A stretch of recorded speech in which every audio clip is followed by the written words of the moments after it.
ابوبکر صدیق چیزایی رو داشت میدید که ابولهب عموی پیغمبر کنار پیغمبر ندید.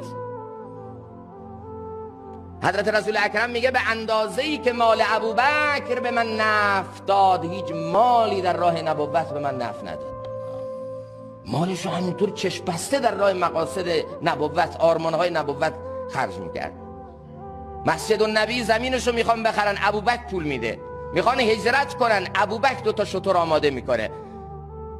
جنگ تبوک میشه، ابوبکر کل مال و ثروتشو میاره.